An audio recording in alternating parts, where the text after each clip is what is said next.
नमस्कार। ईटी के board room dialogue में मुझे अवसर देने के लिए मैं धन्यवाद करता हूं। मित्रों, हम सब जानते हैं कि जल आज विश्व का सबसे बड़े आसन्न संकटों में से एक है और दूसरी तरफ जल जो कि जीवन का आधार भी है, उसके बिना किसी तरह की कल्पना जीवन की नहीं की जा सकती। दुनिया के सामने जो चुनौती है उसके सापेक्ष हमारी चुनौती और भी बड़ी है, क्योंकि हम दुनिया के दूसरे सबसे बड़ी आबादी वाले देश हैं। हमारी चुनौती और भी बड़ी इसलिए है कि हमारी भूगर्भ जल पर निर्भरता विश्व में सबसे अधिक है। हमारी चुनौती और भी बड़ी इसलिए है कि तेजी से अर्बनाइजेशन जिन देशों में हो रहा है उनमें भारत भी एक है। हमारी चुनौती और भी बड़ी इसलिए है क्योंकि हमारे देश में जियो स्पेशियल वेरिएशन बहुत बड़ा है। एक तरफ जहाँ मेघालय का हिस्सा है जहाँ दुनिया की सर्वाधिक बरसात होती है, और दूसरा वो हिस्सा जहाँ से मैं आता हूँ जहाँ बमुश्किल 100, 150, 200 मिलीमीटर बरसात होती है, पश्चिमी राजस्थान में। हमारी चुनौती और भी बड़ी इसलिए है कि हमारी देश की इकोनॉमी दुनिया की सबसे तेज़ी से बढ़ने वाली अर्थव्यवस्था है, और इकोनॉमी की ग्रोथ और वाटर और एनर्जी की डिमांड, इन दोनों का ग्राफ एकदम आइडेंटिकल होता है।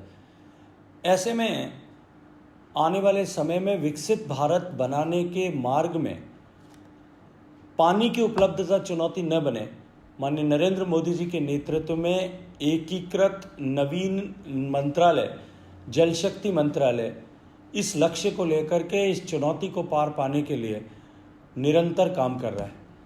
मित्रों, मैं प्रसन्नता के साथ में कह सकता हूँ कि जिस तरह से हमने काम किया है, एक तरफ देश के हर घर को पीने का पानी नल के माध्यम से मिले, सुरक्षित पानी, नियमित पानी और उचित मात्रा में पानी मिले, इसको सुनिश्चित करने के लिए हम काम कर रहे हैं। पिछले 3.5 साल के इस कालखंड में 25 दिसंबर 2019 को जब से ये काम करना प्रारंभ किया था, तब से लेकर के अब तक देश में 9 करोड़ परिवारों के माताओं बहनों के सर से मटका उतारने में हमने सफलता प्राप्त की। और इसी के साथ साथ में देश में पीने के पानी की गुणवत्ता को मापने का कोई पैमाना नहीं था, कोई व्यवस्था भी नहीं थी। हमने पूरे देश भर में 2080 से ज़्यादा लेबोरेटरी, जो NABL एक्रेडिटेड लेबोरेटरीज हैं, उनका एक नेटवर्क स्थापित किया है। आज कोई भी व्यक्ति अपने पीने के पानी की गुणवत्ता की वहाँ जाकर के जांच करवा सकता है।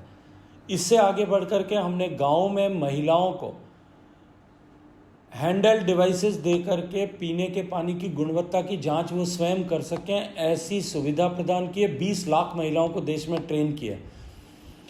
ये इंफ्रास्ट्रक्चर डेवलपमेंट का मात्र प्रोग्राम नहीं। 2024 तक हम देश के हर घर तक पीने का पानी तो पहुंचाएंगे, लेकिन साथ ही साथ में इसके कारण से जिस तरह से रोजगार का सृजन हुआ है, सामान्य अनुमान ये किया जाता है कि इस परियोजना पर जो 3,60,000 करोड़ रुपया खर्च होने वाला है, इसमें लाखों श्रम दिवस सृजित होंगे। और पानी पीने का जो गुणवत्ता का घर में मिलने लगेगा, आज माइकल क्रेमर जो शिकागो यूनिवर्सिटी के नोबेल लॉरेट हैं, उन्होंने कहा है कि 1,36,000 बच्चों की प्रतिवर्ष जो मृत्यु कंटेमिनेटेड ड्रिंकिंग वाटर के कारण से होती थी, उसको बचाने में हमें इस परियोजना के कारण से, इस योजना के कारण से सफलता मिलेगी। और साथ ही साथ में दुनिया के अनेक संस्थाएं, जिसमें WHO भी हैं, अनेक विश्वविद्यालय भी हैं, जो ये रिसर्च कर रहे हैं कि इसके कारण से लाखों लोगों का जीवन जो है हम बचाने में कामयाब होंगे। एक तरफ सरकार के इस प्रयास, आदरणीय नरेंद्र मोदी जी के इस संकल्प के देश के हर घर तक पीने का पानी पहुंचाएंगे, इससे माताओं बहनों के जीवन में सुगमता आएगी, उनकी क्वालिटी ऑफ लाइफ सुधरेगी, उनके पास समय बचेगा, और दूसरी तरफ देश का स्वास्थ्य सुधरेगा, मेडिकल एंड हेल्थ पर होने वाले खर्चे में कमी आएगी, और इन सब के चलते हुए हमारी अर्थव्यवस्था को एक बूस्ट मिलेगा। इसके अतिरिक्त सिंचाई के रकबे बढ़ाने के संकल्प के साथ पर ड्रॉप मोर क्रॉप, हम किस तरह से efficient agriculture, smart irrigation system को इंड्यूस करें, इस पर मंत्रालय काम कर रहा है। हम पुराने स्टॉल्ड प्रोजेक्ट्स जो 30-30, 40-40 साल से रुके हुए थे उनको पूरा करने और समयबद्ध तरीके से पूरा करने पर काम कर रहे हैं। भूगर्भ के जल, जैसा मैंने कहा, जो हमारी चिंता है, उस भूगर्भ के जल के स्रोतों का पहचानना और उनके पुनर्भरण के लिए हमने 25 लाख स्क्वायर किलोमीटर जो देश का एरिया है उसको मैप किया है। पंचायत योजनाएं बना करके किस तरह से भूगर्भ के जल को पुनर्भरण के लिए, रिचार्ज के लिए काम किया जा सकता है, वो हम पंचायतों के साथ शेयर कर रहे हैं। हर जिले में हमने ऐसा जल चेतना केंद्र बनाया है। देश के हर जिले में जल शक्ति अभियान के माध्यम से इस तरह की चेतना के जागरण के लिए काम कर रहे हैं। और इस साल उसकी थीम जो है वो पेयजल के स्रोतों को सुदृढ़ करना, उनके लिए रिचार्ज के लिए काम करना, उनके सशक्तिकरण के लिए काम करना, ऐसी थीम के लेकर के काम किया है। पिछली बार हमने catch the rain where it falls when it falls, माननीय प्रधानमंत्री जी के नेतृत्व में जब इस संकल्प के साथ में काम किया था, उसका परिणाम देश ने देखा है। उसके कारण से जो चेतना व्याप्त हुई है, आज उसके कारण से जो हमारा भूगर्भ के जल का ट्रेंड डिप्लीटिंग साइड में था, पानी कम हो रहा था, आज उसको हम रिवर्स करने में कामयाब हुए हैं। निश्चित ही अभी हमें इस दिशा में और अधिक काम करने की आवश्यकता है। हम राज्यों के सहयोग से अटल भूजल योजना, जो 6,000 करोड़ रुपए की योजना है, उसके माध्यम से हम काम कर रहे हैं। देश के बांधों का रखरखाव ठीक से हो सके, हम दुनिया का सबसे बड़ा dam rehabilitation and improvement program 10,000 crore की लागत से कर रहे हैं। दुनिया का सबसे बड़ा एक्वीफर मैपिंग प्रोग्राम हमने किया है। और इसी श्रृंखला में नदियों के शुद्धिकरण को लेकर के जो गंगा के शुद्धिकरण पर प्रयास हमने किया, जो काम माननीय प्रधानमंत्री जी के नेतृत्व में मिशन नमामि गंगे में हुआ, आज उसको यूनाइटेड नेशंस ने डिकेड ऑफ रिस्टोरेशन पिछले दशक को मानते हुए ग्लोबल टॉप 10 इनिशिएटिव्स में से एक के रूप में पहचान दिए। निश्चित ही भारत का सम्मान माननीय प्रधानमंत्री जी के नेतृत्व में इसके चलते बढ़ा है।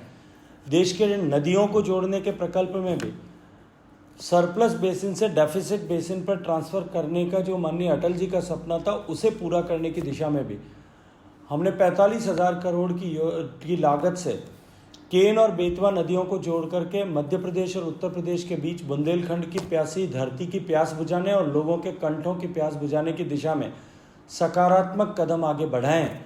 मैं ये मानता हूँ कि जितने सारे इनिशिएटिव्स हमने लिए हैं, राज्यों के सहयोग से जिस तरह से हम काम कर रहे हैं, भारत आज दुनिया में एकमात्र ऐसा देश है जो सर्वाधिक निवेश पानी पर कर रहा है। 240 बिलियन डॉलर्स, लगभग 20 लाख करोड़ रुपए का निवेश इस 5 साल के कालखंड में माननीय मोदी जी के नेतृत्व में जल से जुड़े हुए विभिन्न विषयों पर देश और राज्यों की सरकारें मिलकर के खर्च कर रही हैं। और मैं विश्वास के साथ में कह सकता हूं कि माननीय प्रधानमंत्री जी के नेतृत्व में जिस तरह से हमने इस दिशा में काम किया है, निश्चित ही आने वाले समय में जिस सपने को लेकर के हिंदुस्तान माननीय प्रधानमंत्री जी के साथ आगे बढ़ रहा है, हम 135 करोड़ लोग आज़ादी के इस अमृतकाल में देश को विकसित भारत बनाने के संकल्प को लेकर जिस तरह से आगे बढ़ें, इसके मार्ग में जल की उपलब्धता बाधा और अवरोध न बने, इस दिशा में जल शक्ति मंत्रालय सशक्त कदमों के साथ में काम कर रहा है। मैं एक बार फिर ईटी का इस बोर्ड रूम डायलॉग में जो देश के सारे ऐसे लोग जिन्हें इस दिशा में चेतना जागृत करने की जिनके बीच में आवश्यकता है और जो एक इन्फ्लुएंसर के रूप में इस विषय को आगे ले जा सकते हैं, उन सब के बीच में अपना विषय रखने के अवसर देने के लिए बहुत सारा धन्यवाद।